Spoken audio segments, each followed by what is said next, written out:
Last but not least, someone asked, what is the teaching that we have concerning multiple wives? Now, I'm going to go deep into this, and I'm going into it strictly from the scriptures, and I'm not dealing with anyone biased on how they personally feel about it on either side.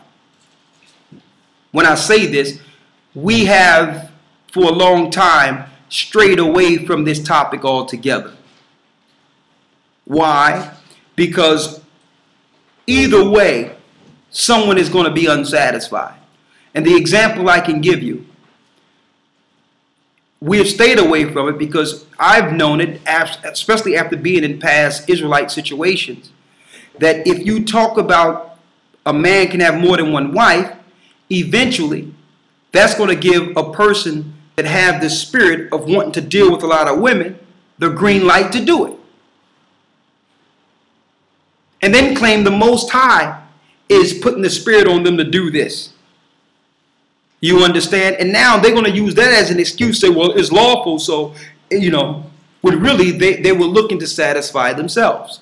It had nothing to do with taking on another wife, making sure that she's provided for, making sure it's according to the law. And that's why I shied away from it altogether. The other thing is, on the other side of it, if I teach in the scriptures that it did happen, you would have sisters who would feel threatened that they're going to lose everything and lose their relationships or whatever the case is. If their man feel that they can do this because they've been struggling with their man in the past who wanted to deal like that. And why make it lawful for something that can lead to whoremongering? Right?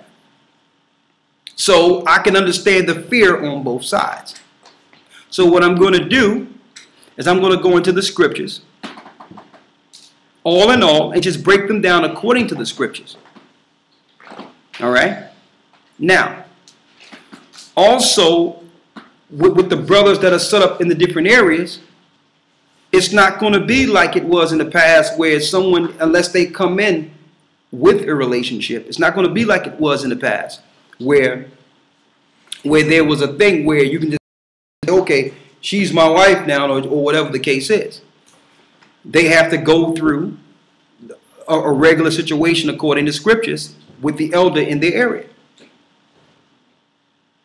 Okay, which they go to the elder and say, well, this is the person I met, and then the elder sit down and give them the rules of what will happen and what they would have to do concerning the sister's father and the whole thing. So if we do it that way, that takes the onus off the church, and it's up to that person, that brother and that sister to follow the law according to the scriptures. You go ask you go ask the father for his daughter. Period. You go ask the father for his daughter.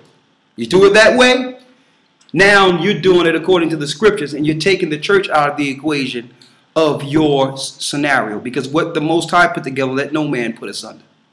But if you do it according to what the Most High say, then there's no issue there. Even if you don't go the way in which you go under the government's licensing, in which you go get a license and all that, in which now the government becomes the authority over your marriage, you can still have an agreement between that sister, her father, and you in writing, and you can actually have it certified, which is legal bound, but yet the government don't have power over your relationship. All right? It can't be a scenario where someone has a relationship and then the guy pop up and say, well, you know what? I want another wife. And say, well, listen, look, and then pull somebody into the equation and say, look at our new wife here. It don't work like that. Okay? And another thing, let's go to the beginning. Let's go to Genesis, the first chapter. And another thing we're not going to do is we're not going to allow other people on the other side to pull out scriptures that doesn't apply either. I know some people go into the scriptures especially the sisters, they'll go in the scriptures where it says, in the beginning it wasn't so, and claim that they multiple wives because the Most High didn't create two women. That's total philosophy. We can't go into that either. That's philosophical and it's open for argument. Truth is not open for argument. Truth stands by itself. If there's a place where you can argue, then there's no truth there.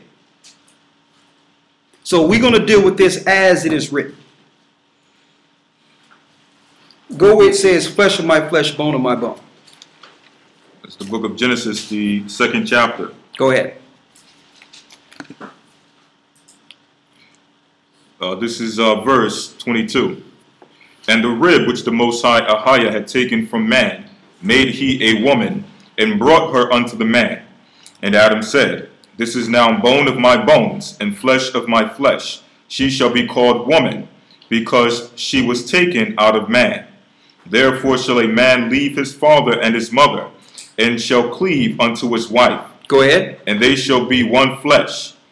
And they were both naked, and the man... When it says shall cleave to his wife and shall be one flesh, which means they are one. They operate together. Now the example I can give you, let me go through some examples, because you have some Hebrews out there who teach this as a doctrine. And the doctrine they teach is that it's okay for a man to have as many wives as he wants. That's a bold-faced lie. That's not all right. That's not all right according to Scripture. That's a lie. A man cannot have as many wives as he wants. All right? Now, I'm going to prove that. But I'm going to show you some examples that's used where it happened in righteousness. Let's go to Jacob when he received Rachel and Leah.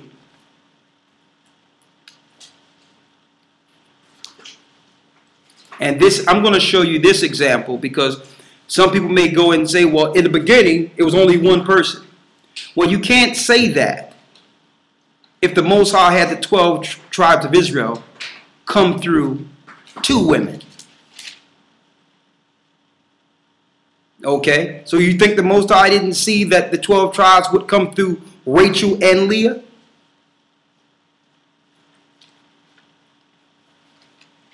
So that happened. And even though we should not desire to live like that, to tell you the truth, because we're going to go into what Paul spoke about it also. All right? Even so, we shouldn't desire to live like that. We can't ignore that the Most High brought forth the 12 tribes, not just one woman.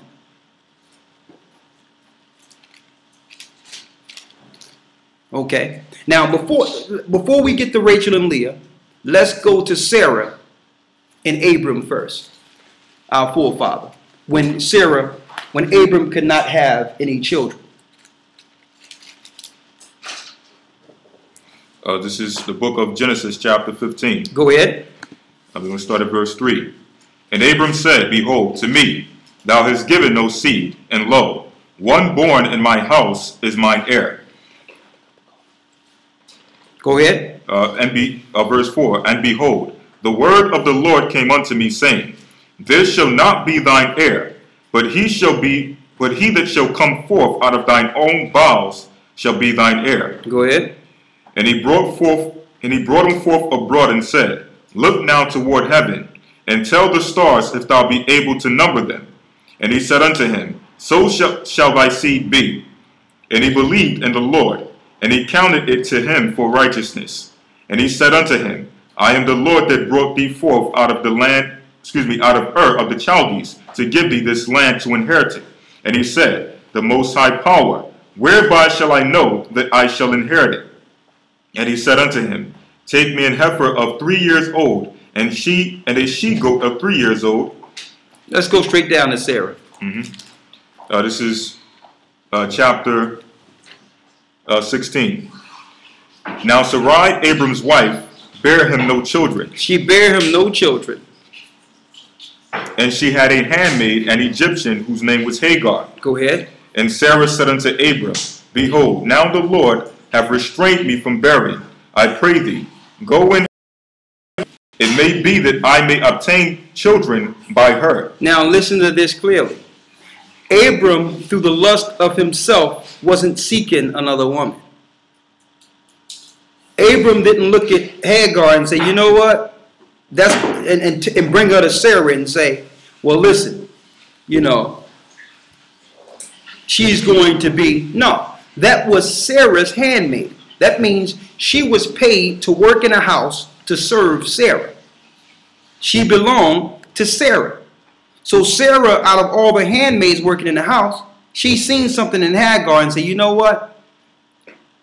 I'm not going to be the woman that will deny this great man his seed.